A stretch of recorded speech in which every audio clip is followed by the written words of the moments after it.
बिस्मिल्लाहिर्रहमानिर्रहीम। अस्सलाम वालेकुम डियर स्टूडेंट्स। आज जो चैप्टर हम डिस्कस करने वाले हैं, जिसका पार्ट फर्स्ट हम ऑलरेडी डिस्कस कर चुके हैं, वो है हमारे साथ फ्लूइड एंड इलेक्ट्रोलाइट इम्बैलेंस। तो आइए स्टार्ट लेते हैं। स्टार्ट लेने से पहले आप लोगों से एक रिक्वेस्ट है कि हमारे चैनल लेक्चर्स बाय अनाया को सब्सक्राइब करें, कमेंट करें and press the bell icon, ताकि नेक्स्ट वीडियो का नोटिफिकेशन आप लोगों को बहुत जल्द मिल सके। Fluid and electrolyte balance. Fluid and electrolyte balance is vital for proper functioning of all body system. Fluid and electrolytes जो बैलेंस होता है वो बहुत ज़रूरी है हमारी बॉडी का नॉर्मल फंक्शन को परफॉर्म करने के लिए, प्रॉपर फंक्शनिंग के लिए, हमारे बॉडी सिस्टम के लिए ये बहुत ज़रूरी है। ऑस्मोलरिटी किस चीज़ को कहते हैं? This is the property of particle in a solution to dissociate into ion। एक सोल्यूशन में एक पार्टिकल की वो प्रॉपर्टी जो कि आयन डिसोशिएट करे, जो कि आयन में डिसोशिएट हो जाए, तो उसको हम कहते हैं ऑस्मोलरिटी। इलेक्ट्रोन्यूट्रलिटी किस चीज़ को कहते हैं? This is the balance of positive and negative charge. ये क्या होती है? ये एक बैलेंस होती है पॉजिटिव और नेगेटिव चार्ज का। ठीक है। Acid base balance. अब एसिड बेस बैलेंस की क्या मतलब है? तो acid base balance is another important aspects of homeostasis. ये भी एक बहुत ही इम्पॉर्टेंट पहलू है होम्योस्टेसिस का। जो एसिड एंड बेस बैलेंस होता है, ये भी बहुत इंपॉर्टेंट पहलू है होम्योस्टेसिस के लिए। Acid basis and salts. अब एसिड बेसिस एंड सॉल्ट्स क्या है, एक एक को डिस्कस करते हैं। एसिड जो है ये हमारे साथ एक टाइप ऑफ कंपाउंड है जो कि हाइड्रोजन आयन कंटेंट करते हैं। ठीक है। बेस जो है वो एक अल्कलाई को हम कहते हैं। अल्कलाई क्या होती है? ये एक ऐसी कंपाउंड होती है जिसमें हाइड्रोक्सिल आयन होती है। हाइड्रोक्सिल आयन जिसमें होती है तो उसको हम अल्कलाई कहते हैं या बेस कहते हैं। Salt is a combination of a base and N acid and is created when the positive ion of a base replace the positive hydrogen ion of N acid. Salt किस चीज़ को कहते हैं? जिसमें combination of acid and base हो। ठीक है। जिसमें भी combination of acid and base हो तो उसको हम कहते हैं salt. Is created when the positive ion of the base replace the positive hydrogen ion. जब वो पॉजिटिव आयन ऑफ बेस जो है ना वो रिप्लेस हो जाए पॉजिटिव हाइड्रोजन आयन में। ठीक है। एक एसिड के पॉजिटिव हाइड्रोजन आयन में, तो उसको हम कहते हैं साल्ट। साल्ट जो होती है ये combination of acid and base होती है, जो कि बना हुआ होता है positive ion of base and replace the positive hydrogen ion of N acid. ठीक है। तो इसको हम कहते हैं साल्ट। इंपॉर्टेंट साल्ट किस चीज़ को कहते हैं? The body contain several important salt. Body जो है ना ये सेवरल इंपॉर्टेंट साल्ट्स पे कंटेन हो गई है, यानी बॉडी में सेवरल इंपॉर्टेंट साल्ट्स होती है, like sodium chloride, potassium chloride, calcium carbonate, calcium phosphate and sodium. क्या क्या होते हैं? सोडियम क्लोराइड होती है, पोटेशियम क्लोराइड होती है, कैल्शियम क्लोराइड होती है, कैल्शियम कार्बोनेट होती है एंड इम्पॉर्टेंट साल्ट्स। अब हमारे साथ कुछ इम्पॉर्टेंट साल्ट्स है, यानी ऐसे साल्ट जो कि बहुत इम्पॉर्टेंट है हमारी बॉडी के लिए। हमारी बॉडी में ये साल्ट मौजूद होते हैं। तो उसमें हमारे साथ मौजूद है कौन कौन से साल्ट? आप लोग याद कर सकते हैं, एमसीक्यूज में भी आ सकते हैं कि sodium chloride, potassium chloride, calcium chloride, calcium carbonate, calcium phosphate and sodium. Potential of hydrogen. अब पोटेंशियल ऑफ हाइड्रोजन या पावर ऑफ हाइड्रोजन किस चीज़ को कहते हैं? तो जो pH होता है ना स्टूडेंट, आप लोग ज़्यादातर देख चुके होंगे कि जब pH कम होता है, यानी 7 से कम होता है तो एसिडिक कंडीशन आता है। जब pH ज़्यादा हो जाता है, 7 से ज़्यादा हो जाता है तो बेसिक कंडीशन आता है, और 7 पे न्यूट्रल होता है। तो अब pH का क्या मतलब है? pH जो है ना ये हमारे साथ पावर ऑफ हाइड्रोजन होता है। ठीक है। हाइड्रोजन का जो पावर होता है उसको हम pH कहते हैं या potential of hydrogen. The symbol of pH refers to the potential और power of hydrogen ion concentration within the solution. एक सोल्यूशन में जो हाइड्रोजन की पावर होती है या हाइड्रोजन की जो पोटेंशियल होती है तो उसको हम कहते हैं pH। लो pH। अब pH अगर लो हो तो क्या होता है? जब pH 7 से लो हो एक सोल्यूशन में तो उसको हम कहते हैं एसिडिक कंडीशन। जब pH हाई हो 7 से तो उसको हम कहते हैं अल्कलाइन और बेसिक कंडीशन। न्यूट्रल pH किस चीज़ को कहते हैं? इफ द pH इज 7, जब pH 7 हो मतलब 7 पे हो तो ये हमारे साथ एक न्यूट्रल कंडीशन है या न्यूट्रल सोल्यूशन है। चेंजेस किस चीज़ में आते हैं? Changes in the pH of a solution bye 1 pH unit mean a 10-fold change in hydrogen concentration. यहाँ पे बताया गया है कि जब पीएच में 1 यूनिट की चेंजेस आते हैं, यानी अगर 6 जो है ना वो 7 तक पहुंच गए, या अगर 7 जो है ना वो 8 तक पहुंच गए, तो तब क्या होता है, तब हमारे साथ जो हाइड्रोजन की कंसंट्रेशन है वो 10, उसमें 10% चेंजेस आते हैं, यानी 10 फोल्ड किस चीज़ को कहते हैं, यानी 1 यूनिट जो है ना वो 10 के बराबर है, 10 यूनिट्स इसमें होते हैं। तो 1 यूनिट अगर आगे पीछे हो गया तो इसका मतलब ये है कि 10 फोल्ड चेंजेस आ गए हमारे हाइड्रोजन कंसंट्रेशन में। Buffer, a buffer is a chemical system set off to resist changes particularly in hydrogen ion levels. यहाँ पे बताया गया है कि बफर जो होते हैं, ये बफर सिस्टम जो है ना ये हमारे साथ एक केमिकल सिस्टम होता है जो कि रेजिस्ट करती है हाइड्रोजन में या हाइड्रोजन आयन में चेंजेस को, यानी पार्टिकुलर चेंजेस आ जाते हैं, particular level of hydrogen ion होती है, उसमें अगर कुछ चेंजेस आ जाए या वो बेसिक की तरफ चला गया या हाइड्रोजन एसिडिक कंडीशन की तरफ चला गया, तो इसको फिर ये जो बफर सिस्टम है इसको क्या कर देती है, इसको पार्टिकुलरली एक बैलेंस में रख देती है। ठीक है, तो इसको हम कहते हैं buffer system. Bicarbonate buffer system, अब बाइकार्बोनेट बफर सिस्टम किस चीज़ को कहते हैं, तो सोडियम बाइकार्बोनेट और carbonic acid are the body major hydrogen chemical buffer. जो sodium carbonate and carbonic acid are the body major chemical buffers, जो मेजर केमिकल बफर्स है ना हमारे बॉडी में, तो वो क्या है, बायोकार्बोनेट्स है, सोडियम बायोकार्बोनेट्स है एंड कार्बोनिक एसिड है। ये एमसीक्यूज में आ सकते हैं कि हमारे बॉडी में मेजर बफर सिस्टम कौन कौन से है, तो वो सोडियम कार्बोनेट है एंड कार्बोनिक एसिड्स है। कार्बन डाइऑक्साइड, अब कार्बन डाइऑक्साइड का क्या फंक्शन है, the major compound control by the lungs is carbon dioxide. ठीक है, हमारे लंग्स का जो फंक्शन है, जो मेजर कंट्रोल उसका है, तो वो किस चीज़ पे है, एक कंपाउंड पे है जो कि हमारे साथ क्या है, कार्बन डाइऑक्साइड है, CO2 है। And the respiratory system can very rapidly compensate for too much acid and too little solid acid by increasing और decreasing the respiratory rate. Respiratory system जो है ना वो लिटरली थोड़ी सी क्या कर देती है, the respiratory system can very rapidly compensate, वो रैपिडली कंपेंसेट कर देती है, यानी बैलेंस में ला देती है किस चीज़ को, ये जो कार्बन डाइऑक्साइड है इसको। ठीक है, too much acid and too little acid by increasing or decreasing the system the respiratory rate। जो अगर थोड़ा सा ज़्यादा हो गया है या थोड़ा सा कम हो गया है तो उसको क्या कर देती है, उसको कंपनसेट कर देती है, और जो CO2 लेवल है यानी कार्बन डाइऑक्साइड लेवल है उसमें चेंजेस लाती है उसको कंपनसेट करने के लिए, ताकि ये एक बैलेंस में रहे। कार्बोनेट्स, अब बायोकार्बोनेट्स किस चीज़ को कहते हैं, bicarbonates ions are basic components in the body and the kidney are key in regulating the amount of bicarbonate in the body। Bicarbonate जो है ना ये हमारी बॉडी में बायोकार्बोनेट आयन और बेसिक कंपाउंड, ये एक बेसिक कंपाउंड है हमारी बॉडी के लिए। जिस तरह से कार्बन डाइऑक्साइड ज़रूरी है, इस तरह से बायोकार्बोनेट भी हमारी बॉडी के लिए बहुत ज़रूरी है। And the kidney are key in regulate the amount of bicarbonate in the body, और जो हमारी किडनी है वो एक की रोल प्ले कर देती है किस चीज़ के कंट्रोल के लिए, बायोकार्बोनेट को कंट्रोल कर देती है, उसका अमाउंट जो है ना उसको रेगुलेट रखती है। मेजरमेंट ऑफ आर्टियल ब्लड गैस, जो आर्टियल ब्लड गैस है उसको हम कैसे मेजर करते हैं, the pH level and amount of specific gas in the blood indicate if there is more acid and or base and their associate values। यहाँ पे बताया गया है कि मेजरमेंट ऑफ आर्टियल ब्लड गैस हम कैसे करते हैं, जो पीएच है ना हमारे साथ जो पीएच होता है, जो पावर ऑफ हाइड्रोजन लेवल होता है, and amount of specific gases in the blood indicate if there is more acid and base and associated role values. अगर हमारे बॉडी का पीएच जो है ना ये एसिडिक हो गया और ज़्यादा एसिडिक हो गया, कम एसिडिक हो गया या ज़्यादा बेसिक हो गया, तो इसके लिए कुछ वैल्यूज़ है, अपने अपने वैल्यूज़ से, अपने नॉर्मल वैल्यूज़ इसकी होती है, या उससे कम या ज़्यादा हो जाए तो उसको फिर हम एक कंडीशन कहते हैं, एक डिजीज़ कहते हैं, जो कि हम अभी डिस्कस करने वाले हैं। रेस्पिरेटरी एसिडोसिस एक होता है, रेस्पिरेटरी एसिडोसिस। एसिडोसिस का क्या मतलब है, respiratory acidosis occurs when breathing is inadequate and PaCO2 build up।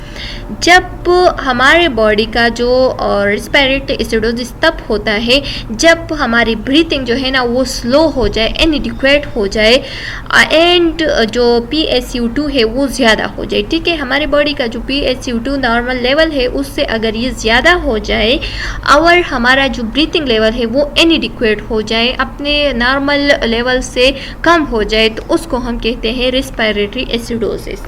Metabolic acidosis अब किस चीज़ को कहते हैं? In metabolic acidosis metabolism is impaired. इसमें मेटाबॉलिज्म इम्पेयर्ड हो जाती है, डिस्टर्ब हो जाती है, खराब हो जाती है, causing a decrease in bicarbonate and a build up of lactic acid.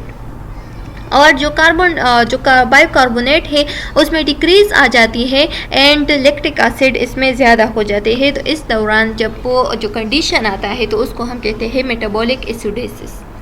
Metabolic alkalosis, अब इसमें पीएच की जो लेवल है वो एलिवेट होगी, ज़्यादा होगी, अपनी नॉर्मल लेवल से ज़्यादा हो जाएगी, 7 से ज़्यादा चली जाएगी। Metabolic alkalosis occurred when bicarbonate ion concentration increases. जब बायोकार्बोनेट का जो आयन कंसंट्रेशन है वो इंक्रीज हो जाए, यानी जो पीएच है वो उसका जो लेवल है वो ज़्यादा हो जाए, तो उसको हम कहते हैं मेटाबॉलिक अल्कलोसिस। क्लासिफिकेशन, अब इसकी क्लासिफिकेशन किस किस बेस पे हो गई है इसको हम डिस्कस करेंगे, यानी फ्लूइड की क्लासिफिकेशन को डिस्कस कर। Classification, there are different fluid volume. अब डिफरेंट फ्लूइड वॉल्यूम है, जैसे कि अगर फ्लूइड की वॉल्यूम कम हो जाए तो उसको हम डिफिशिएंसी ऑफ फ्लूइड कहते हैं, अगर ज़्यादा हो जाए तो उसको फिर हम क्या कहते हैं। तो आइए पढ़ते हैं फ्लूइड वॉल्यूम डिफिशिएंसी। अगर फ्लूइड की वॉल्यूम जो है ना वो कम हो गए तो उसको हम हाइपोवोलीमिया भी कहते हैं। जो एक्स्ट्रा सेलुलर फ्लूइड है तो उसमें अगर लॉस आ जाए, वो कम हो जाए, अपने वॉल्यूम जो है ना वो कम हो जाए उससे, तो उसको हम क्या कहते हैं, उसको हम कहते हैं हाइपोवोलीमिया। ठीक है, लॉस ऑफ ECF, जब ECF यानी extra cellular fluid volume exceed in the intake of fluid, जब जो एक्स्ट्रा सेलुलर वॉल्यूम फ्लूइड का जो वॉल्यूम है वो ज़्यादा लॉस हो जाए। ठीक है, जितना हम इंटेक ऑफ फ्लूइड करते हैं उससे ज़्यादा हमारे बॉडी से फ्लूइड लॉस हो जाए तो उसको हम कहते हैं हाइपोवोलीमिया और fluid volume deficiency. Fluid volume excess, जब फ्लूइड वॉल्यूम हमारे बॉडी में ज़्यादा हो जाए यानी हाइपरवोलीमिया हो जाए, तो इसको हम क्या कहते हैं, हाइपरवोलीमिया कौन सी कंडीशन को कहते हैं ये पढ़ते हैं। एक एसिटोनिक वॉल्यूम होता है हमारे साथ, जब ECF जो होती है वो उसका इतना लॉस नहीं होता जितने हम इंटेक करते हैं, जब हमारी बॉडी में जो रिटेंशन ऑफ वाटर है वो एबनॉर्मल हो जाए and sodium in approximately the same proportion, और जो सोडियम है वो अप्रॉक्सीमेटली सेम प्रोपोर्शन में हो, तो उस दौरान हम इसको कहते हैं कि जो फ्लूइड वॉल्यूम है वो क्या हो गई है, हमारी बॉडी में ज़्यादा हो गई है, यानी हाइपरवोलीमिया हो गई है। Disturbance in electrolyte balance are common in clinical practice and must be corrected. Disturbance in electrolyte balance are common in clinical practice and must be corrected. Hypernatremia, अगर हाइपरनेट्रीमिया हो जाए, हाइपोनेट्रीमिया का क्या मतलब है, सॉरी हाइपोनेट्रीमिया का मतलब ये है कि जब सोडियम अपनी नॉर्मल लेवल से कम हो जाए यानी 135 से कम हो जाए तो उसको हम हाइपोनेट्रीमिया कहते हैं। अगर सोडियम अपने नॉर्मल लेवल से ज़्यादा हो जाए तो उसको हम हाइपरनेट्रीमिया कहते हैं। यानी अगर सोडियम जो है ना वो अपने नॉर्मल लेवल 145 से 135 तो 145 नॉर्मल लेवल है, अगर इससे ज़्यादा हो जाए तो उसको हम हाइपरनेट्रीमिया कहते हैं। हाइपोकलीमिया, अब हाइपोकलीमिया किसको कहते हैं, अगर पोटेशियम जो स्टोर होते हैं हमारी बॉडी में उसका जो लेवल है वो कम हो जाए तो उसको हम हाइपरकलीमिया कहते हैं, यानी जो नॉर्मल लेवल है उससे कम हो जाए तो हाइपरकलीमिया है, अगर नॉर्मल लेवल से ज़्यादा हो जाए यानी 5 से ज़्यादा हो जाए तो उसको हम क्या कहते हैं, उसको हम हाइपरकलीमिया कहते हैं। फिर हाइपोकलीमिया जब वो अपने नॉर्मल लेवल से कम हो जाए, और हाइपरकलीमिया जब अपने नॉर्मल लेवल यानी 5.0 से अगर सोडियम पोटेशियम लेवल ज़्यादा हो जाए तो उसको हम कहते हैं हाइपरकलीमिया। हाइपोकैल्सीमिया, अब हाइपोकैल्सीमिया किसको कहते हैं, जब नॉर्मल लेवल से जो सीरम का नॉर्मल लेवल होता है कैल्शियम का, ठीक है, अगर कैल्शियम का जो नॉर्मल लेवल है 8.6 उससे अगर कम हो जाए तो उसको हम कहते हैं हाइपोकैलीमिया। अगर कैल्शियम का जो नॉर्मल लेवल है जो कि 10.2 है, ठीक है, अगर उससे ज़्यादा हो गए कैल्शियम हमारे साथ तो उसको हम कहते हैं हाइपरकैल्सीमिया। मैग्नीशियम, अगर मैग्नीशियम हमारे साथ नॉर्मल लेवल से बिलो हो गए तो उसको हम मैग्नीशियम कहते हैं। और अगर मैग्नीशियम अपने नॉर्मल लेवल से ज़्यादा हो गया तो उसको हम हाइपरकैल्सीमिया पर कहते हैं। ठीक है। पास्पुटीमिया किस चीज़ को कहते हैं? हाइपोपास्पुटीमिया, अगर पास्पेट का जो लेवल है वो 2.5 है। ठीक है। तो अगर ये इससे बिलो हो गया तो वो क्या है? हाइपोपास्पुटीमिया में चले जाता है। उस कंडीशन को हाइपोपास्पुटीमिया कहते हैं। अगर जो पास्पोरस है, सीरियम पास्पोरस है या पास्पेट है, उसका लेवल जो है ना वो 4.5 से 2.5 टू 4.5 इसका नॉर्मल लेवल है। अगर 4.5 से ज़्यादा हो गया तो इसको हाइपरपास्पुटीमिया कहते हैं। Pathophysiology, nurses need an understanding of the pathophysiology of fluid and electrolyte balance and to anticipate, identify and response to possible imbalance। यहाँ पे बताया गया है कि नर्सिस को ज़रूरत होती है कि वो अंडरस्टैंड कर सके, वो समझे pathophysiology of fluid and electrolytes को, क्योंकि ये हमारे लिए बहुत ज़रूरी है कि इसकी नॉर्मल पैथोफिजियोलॉजी, इसकी नॉर्मल फिजियोलॉजी क्या है और फिर पैथोफिजियोलॉजी क्या है, यानी जो डिजीज़ कंडीशन है इसका वो कौन सा है। कंसंट्रेशन की अगर बात करें तो इलेक्ट्रोलाइट्स को हम जो हमारी इलेक्ट्रोलाइट्स होते हैं, जो ICF और ECF का जो प्रोसेस होता है, तो उसमें ये क्या हो जाते हैं, ये उसमें वेरी हो जाते हैं, मतलब इसमें चेंजेस आ जाते हैं। ठीक है। जो इलेक्ट्रोलाइट्स है इसमें चेंजेस आ जाते हैं और कभी ये ज़्यादा हो जाते हैं, कभी कम हो जाते हैं, फिर इसको बैलेंस करना पड़ता है। ठीक है। Sodium ion outward any other cation is the ECF। Sodium ions, जो सोडियम आयंस होते हैं out number any other cations in the ECF, therefore it is essential in the fluid regulation of the body. जो sodium होता है ये हमारे साथ क्या है? कैटायन है। ठीक है। ये क्या है? ये इसका जो आयन होता है वो पॉजिटिव आयन होता है, कैटायन है। तो ये हमारी बॉडी के लिए बहुत, बॉडी के फ्लूइड को रेगुलेट करने के लिए बहुत इंपॉर्टेंट चीज़ है, यानी सोडियम बहुत ज़रूरी है। The ECF has a low concentration of potassium and can tolerate only small changes in its concentration। यहाँ पे बताया गया है कि जो ECF है, जो एक्स्ट्रा सेलुलर फ्लूइड्स है, एक्स्ट्रा सेलुलर फ्लूइड में क्या होता है, जो पोटेशियम का लेवल होता है, यानी कंसंट्रेशन लेवल होता है, तो वो लो, जब लो हो तो तब क्या हो जाता है? And tolerate on the small changes in the it's concentration and can tolerate on the small changes in its concentration। यहाँ पे बताया गया है कि जो ECF में जो concentration of पोटेशियम होता है तो वो लो होता है, and can tolerate only small changes in its concentration, और इसके concentration में small changes आ जाते हैं। ठीक है। इसको maintain कैसे करते हैं? The body expend a great deal of energy and maintain the sodium and potassium concentration to cell membrane pump that exchange sodium and potassium ion। जब हमारी बॉडी जो होती है उसको अगर ये मेंटेनेंस के लिए ज़रूरत पड़ जाए, यानी सोडियम और पोटेशियम को मेंटेन करना पड़े, तो तब क्या करती है हमारी बॉडी जो है ना, ये फिर एनर्जी के साथ डील करती है। और एनर्जी के साथ कैसे डील करती है? ये मतलब एनर्जी जो है ना उसको वेस्ट करके इसको मेंटेन रखती है। ठीक है। इस दोनों को मेंटेन करने के लिए एनर्जी की ज़रूरत होती है। ठीक है। Cell membrane pump that exchange sodium and potassium, और फिर सेल मेम्ब्रेन जो है ना उसके ज़रिए से जब पंप करे ये सोडियम और पोटेशियम को, तो उसके ज़रिए से इसके आयन को क्या करता है? इसके ज़रिए से इसका आयन को मेंटेन रखते हैं, बैलेंस रखते हैं।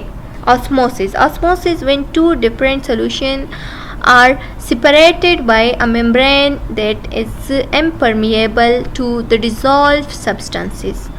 when two different solution are separated, जब two different solution जो होते हैं वो separated हो जाए और एक मेम्ब्रेन को क्रॉस करे, जिसको जो वो मेम्ब्रेन जो कि सेमी परमिएबल हो, इम्परमिएबल हो, जिससे कुछ चीज़ें पास हो सकती है और कुछ चीज़ें पास नहीं हो सकती, और उसको डिज़ोल्व कर दे fluid shifted from the region of low solute concentration to the, और जिसमें क्या हो जाता है लो सॉल्यूट कंसंट्रेशन जो है ना वो हाई सॉल्यूट कंसंट्रेशन की तरफ चले जाए तो उसको हम कहते हैं, ताकि जो सोल्यूशन है वो इक्वल, इसका कंसंट्रेशन इक्वल बन जाए तो उसको हम कहते हैं osmosis.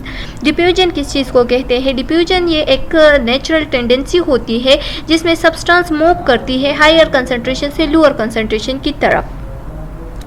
Fluid retention, fluid retention जो होती है, अगर retention of sodium is associated with fluid retention, जो सोडियम की रिटेंशन हो जाए तो इसमें उसके साथ साथ फ्लूइड की रिटेंशन भी हो जाती है। लॉस ऑफ सोडियम, अगर सोडियम में लॉस आ जाए तो क्या हो जाती है? Excessive loss of sodium is associated with decrease volume of body fluid. जब सोडियम में लॉस आ जाती है तो क्या हो जाती है, जो फ्लूइड की वॉल्यूम है बॉडी में तो वो भी डिक्रीज हो जाती है। ट्रॉमा किस चीज़ को कहते हैं? Trauma causes release of intracellular potassium which is extremely danger। Trauma क्या होती है? Trauma cause release of intracellular potassium. जो ट्रॉमा होती है ये क्या काज कर देती है? इंट्रासेलुलर पोटेशियम जो है ना उसको रिलीज कर देती है, जो कि एक्सट्रीमली हमारे बॉडी के लिए डेंजरस है। Loss of body fluid, loss of body fluid यानी जो फ्लूइड की वॉल्यूम है अगर उसकी डिफिशिएंसी हो जाए, FVD जो है ना फ्लूइड वॉल्यूम डिफिशिएंसी मतलब है। Result from loss of body fluid and occur more rapidly when couple with decrease fluid intake. तो फ्लूइड वॉल्यूम डिफिशिएंसी कैसी होती है? जब जब बॉडी के फ्लूइड में डिक्रीज आ जाए, उसकी रिजल्ट में लॉस आ जाए तो उसको हम कहते हैं फ्लूइड वॉल्यूम डिफिशिएंसी।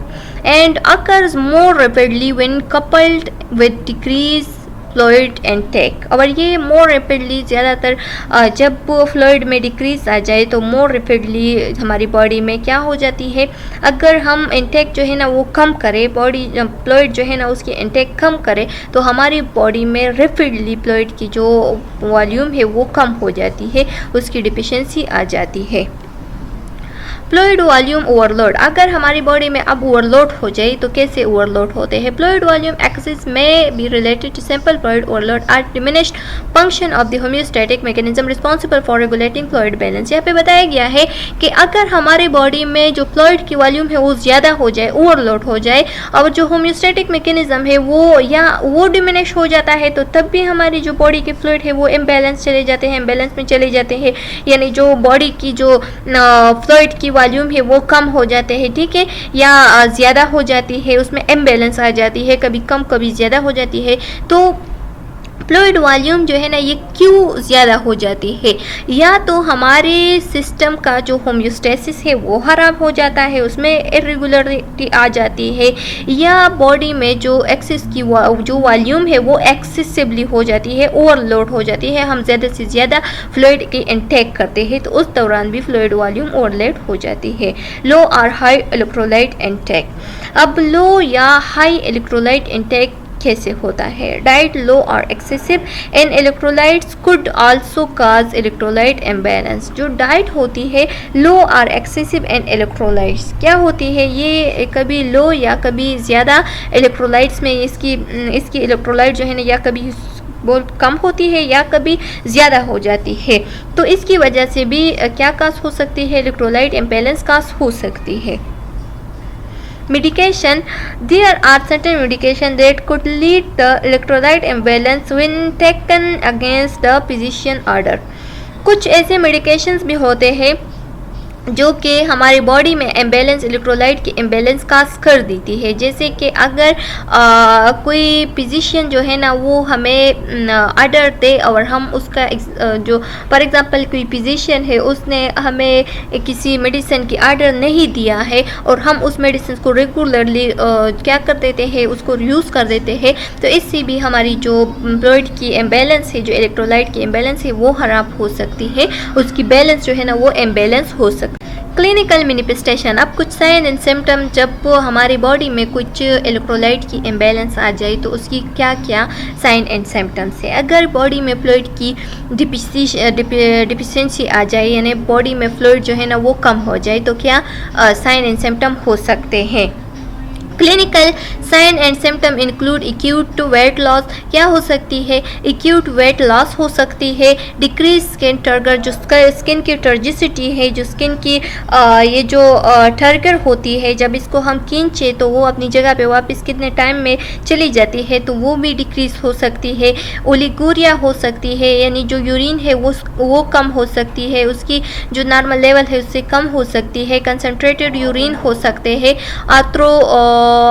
आर्थोस्टैटिक हाइपोटेंशन हो सकती है, यानी जब आप लोग लेटे हुए हो और डायरेक्ट ही उठ जाओ तो उसमें अगर आपका जो हाइपोटेंशन, तो उस दौरान आपको हाइपोटेंशन फील हो सकता है। या अगर कोई बैठा हुआ है और वो डायरेक्ट उठ जाए तो उस दौरान भी उसको चक्कर आना लगता है या हाइपोटेंशन फील हो सकता है।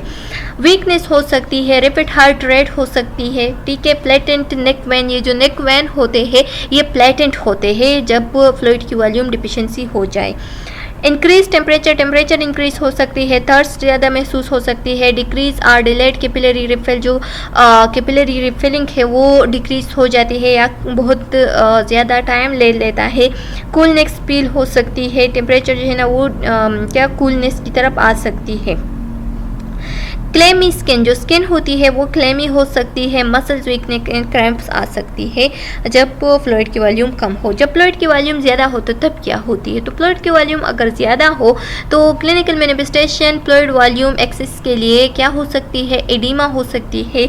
किसी भी जगह में एडिमा आ सकती है, यानी स्वेलिंग आ सकती है क्योंकि फ्लूइड ज़्यादा हो गए हैं। डिस्टेंट नेक वेन, जो नेक वेन है वो डिस्टेंट होंगे। ये एमसीक्यूज पॉइंट ऑफ व्यू से अब इम्पॉर्टेंट है कि जो जब फ्लूइड की वॉल्यूम कम हो जाए तो उसमें प्लेटेंट नेक वेन होते हैं, लेकिन जब ज़्यादा हो जाए तो उसमें डिस्टेंट हो सकते हैं। जो नेक वेन है वो डिस्टेंट हो सकते हैं और क्रैकल्स भी आ सकते हैं। Hyponatremia, hyponatremia sign and symptom इसमें कौन कौन से हैं, तो एनोरेक्सिया यानी भूख न लगना, Nazia and vomiting, headache, lethargy यानी वीकनेस फील करना, डिजीनेस चक्कर आना, कन्फ्यूजन, सोच में रहना, मसल्स क्रैम्प हो सकते हैं, वीकनेस कमज़ोरी, मसल्स ट्विचिंग, ये मसल जो है ना ये ट्विचिंग मतलब इसका ये है कि जो मसल्स है ना वो ट्विच होंगे, ठीक है। सीजर, चक्कर आना, ड्राई स्किन होगा, ये स्किन जो है ना ये ड्राई होगा क्योंकि निट्रीमिया हो गई है, हाइपोनिट्रीमिया हो गई है, ठीक है। And oedema. हाइपरनिट्रीमिया, अगर अब हाइपरनिट्रीमिया हो जाए तो उस दौरान क्या हो सकती है, उसकी साइन एंड सिम्टम क्या होगी, थर्स्ट फील हो सकती है, ठीक है। दूसरा ये हाइपरनिट्रीमिया है तो थर्स्ट फील हो सकती है। एलिवेटेड बॉडी टेम्परेचर, जो बॉडी टेम्परेचर है वो ज़्यादा होगी।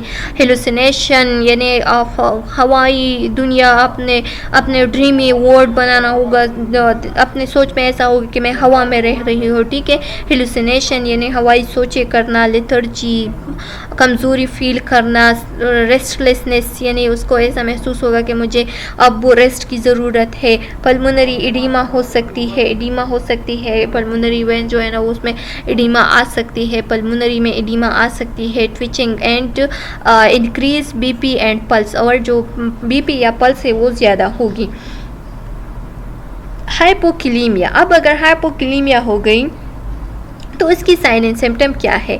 क्लिनिकल मैनिफेस्टेशन आर पतीक हो सकती है, थकावट फील करना, एनोरेक्सिया यानी भूख न लगना, मसल्स वीकनेस हो सकती है, फाइलूरिया हो सकती है, पोलीयूरिया हो सकती है, डिक्रीज बाउल मोटिलिटी, बाउल की मोटिलिटी जो है ना वो भी कम होगी, पेरिस्टेशिया हो सकती है, इलियस हो सकती है, abdominal distension and hypoactive reflexes भी हो सकती है। ये आप लोगों ने याद रखने हैं सारे साइन एंड सिम्टम्स को। हाइपरकिलीमिया, अगर हाइपरकिलीमिया हो गया तो तब क्या होगी साइन एंड सिम्टम, तो मसल्स वीकनेस होगी, tachycardia, paresthesia, dysrhythmias, intestinal colics, cramps, abdominal distension and anxiety हो सकती है। हाइपोकैल्सीमिया, अगर कैल्शियम की लेवल कम हो गई तो तब क्या हो सकती है, तो इसके साइन एंड सिम्टम में नमनेस है यानी नमनेस फील होगी, ठीक है। टिकलिंग हो सकती है, टिकलिंग ऑफ पेंगर, ये जो पेंगलिंग है, ये जो पेंगर है इसमें टिकलिंग सी महसूस होगी यानी टॉयज़ में भी टिकलिंग हो सकती है। सर्कोमोरल रीजन पॉजिटिव और ट्रोशियस साइन, जो ट्रोशियस साइन है एंड चॉस्टिक साइन, तो ट्रोशियस साइन में क्या होगी, ये जो ट्रोशियस साइन है ना इसमें हमारी जो रेस्ट है ये इसकी फ्लेक्शन होगी, ठीक है, रेस्ट की फ्लेक्शन होगी। दूसरा ये जो मेटाकार्पल्स है ना, ये जो फिंगर्स की मेटाकार्पल्स है इसकी एक्सटेंशन होगी और पेरिंजियल की एक्सटेंशन होगी, ठीक है। पेरिंजियल जॉइंट जो है ना उसकी भी एक्सटेंशन होगी। अब चॉस्टिक साइंस में क्या होगा, ये जो फेशियल मसल्स की जो फेशियल मसल्स है ना इसमें क्या आएगी, इम्बैलेंस आएगी, ये इरेगुलर होगी। अच्छा, सीजर चक्कर्स आना, hyper reactive deep tendon reflexes हो सकते हैं, इरिटेबिलिटी भी हो सकती है, एंड ब्रोंकोस्पाज्म यानी जो ब्रोंकस है उसमें स्पाज्म आ सकती है। हाइपरकैल्सीमिया किस चीज़ को कहते हैं, जब कैल्शियम की लेवल जो है ना वो ज़्यादा हो जाए तो तब क्या साइन एंड सिम्टम हो सकती है। मसल्स वीकनेस आ सकती है, कंस्टिपेशन यानी कंस्टिपेशन हो सकती है, एनोरेक्सिया हो सकती है, nausea and vomiting, dehydration, hypoactive deep tendon reflexes, lethargy हो सकती है यानी वीकनेस डीप टेंडन रिफ्लेक्सेस। ये जो हाइपोएक्टिव डीप टेंडन रिफ्लेक्सेस की बात की गई है ना, तो ये जो रिफ्लेक्सेस हमारे बॉडी के होते हैं तो ये कभी हाइपो होती है और कभी हाइपर होती है। अगर हाइपर यानी इसकी जो रिफ्लेक्शन है, इसकी जो अगर हम परकशन कर लेना किसी जगह की, तो अगर उसकी रिफ्लेक्सेस नहीं आ रहे थे तो इसका मतलब ये है कि hypo active deep tendon reflexes है, ठीक है। अगर उसकी परकशन हम करें और उसकी जो रिफ्लेक्सेस है वो ज़्यादा उसकी आवाज़ें आ जाए तो इसका मतलब ये है कि ये हाइपर रिफ्लेक्सिस है या हाइपर रिफ्लेक्सिया है या hyper active deep tendon reflexes है, ठीक है। कैल्शियम स्टोन भी बन सकते हैं, क्योंकि कैल्शियम की वजह से स्टोन बन जाते हैं तो किसी भी जगह पे स्टोन बन सकते हैं। Flank pain, back pain, upper side पे बैक पेन हो सकता है। पैथोलॉजिक फ्रैक्चर्स हो सकते हैं यानी किसी डिजीज़ में फ्रैक्चर होना, यानी ये जो हाइपोकैल्सीमिया की बताई गई है तो हाइपोकैल्सीमिया में बोन की फ्रैक्चर हो सकती है, डीप बोन पेन हो सकती है, ठीक है। हाइपोमैग्नीशिया क्या क्या मतलब है, अगर मैग्नीशियम का लेवल ज़्यादा हो गया, कम हो गया तो तब क्या साइन एंड सिम्टम होंगे, तो इसमें न्यूरो मसल्स इरिटेबिलिटी हो सकती है, पॉजिटिव ट्रॉशियस एंड चोस्टिक जो साइन है वो हो सकती है, जो कि हमने डिस्कस किया अपर स्लाइड में, आप लोग वो सुन सकते हैं दोबारा से अगर भूल गए हो। इंसोम्निया, नींद ना आना या नींद में कोई डिफ़िकल्टी पेश आना, ठीक है, या नींद में उठ जाना, नींद न आना। इंसोम्निया नींद न आना, मूड चेंजेस आ सकते हैं, एनोरेक्सिया भूख न लगना, vomiting and increase deep tendon reflexes. Hypermagnesemia, अब मैग्नीशियम की लेवल ज़्यादा हो गई है तो क्या साइन एंड सिम्टम होंगे, फ्लशिंग होगी, हाइपोटेंशन होगी, मसल्स वीकनेस हो सकती है, ड्राउजीनेस हो सकती है, hypoactive reflex, depressed respiration and diaphoresis किस चीज़ को कहते हैं, जब एक्सेसिव स्वीटिंग हो जाए हमारी बॉडी से तो उसको हम डियाफोरेसिस कहते हैं, ठीक है। तो ये सारे साइन एंड सिम्टम हो सकते हैं। हाइपोफॉस्फेटीमिया, जब फॉस्फेट की लेवल जो है ना वो कम हो जाए तो उसको हाइपोफॉस्फेटीमिया कहते हैं, यानी फास्फोरस की लेवल कम हो गई है। उसकी साइन एंड सिम्टम में आ सकते हैं paresthesias, muscles weakness, backbone pain, tenderness यानी किसी जगह पे टेंडरनेस, मांस वगैरह दिखाई देना, चेस्ट पेन भी हो सकती है, confusion, seizure, tissue hypoxia and nystagmus, involuntary rhythmic side to side, ठीक है। तो इसको हम क्या कहते हैं, निस्टिग्मस कह सकते हैं। हाइपोफॉस्फेटीमिया, अब हाइपरफॉस्फेटीमिया हो गई है यानी जो फॉस्फेट लेवल है वो ज़्यादा हो गई है तो तब क्या हो सकती है। क्लिनिकल मैनिफेस्टेशन आर टिटनी होगी, यानी जो मसल्स है वो क्या होंगे, उसकी स्पाज्म होगी, वो बिल्कुल सीधे हो जाएंगे, ठीक है। टिकिकार्डिया हो सकती है, यानी जो कार्डियक जो रिथम है वो क्या हो सकती है, ज़्यादा हो सकती है। एनोरेक्सिया हो सकती है, nausea and vomiting, muscles weakness and hyper reactive reflexes, जो रिफ्लेक्सेस है वो ज़्यादा हो सकते हैं यानी बहुत ज़्यादा दिखाई देंगे। कॉम्प्लिकेशन में हमारे साथ आ सकते हैं fluid and electrolyte imbalance could result in complication if not treated properly. अगर इसको हमने ट्रीट नहीं किया तो हमारे साथ क्या क्या कॉम्प्लिकेशन आ सकते हैं? बहुत सारे कॉम्प्लिकेशन आ सकते हैं, जैसे कि डिहाइड्रेशन क्या होती है? जो फ्लूइड वॉल्यूम होती है उसकी डिफिशिएंसी आ सकती है।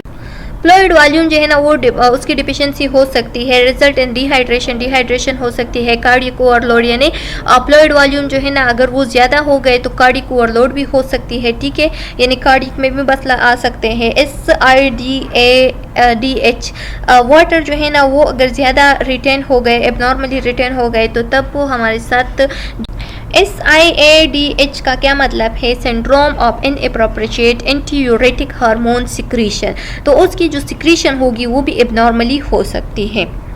Cardiac arrest, patient cardiac arrest में चला जा सकता है अगर टू मच पोटेशियम जो है ना वो ज़्यादा हो गए तो पेशेंट का जो रिजल्ट आएगा तो वो कार्डियक अरेस्ट में चला जा सकता है। चलो स्टूडेंट्स, उम्मीद है कि यहाँ तक आप लोगों को समझ में आ गया होगा। सब्सक्राइब करें, कमेंट करें and press the bell icon ताकि नेक्स्ट वीडियो का नोटिफिकेशन आप लोगों को बहुत जल्द मिल सके।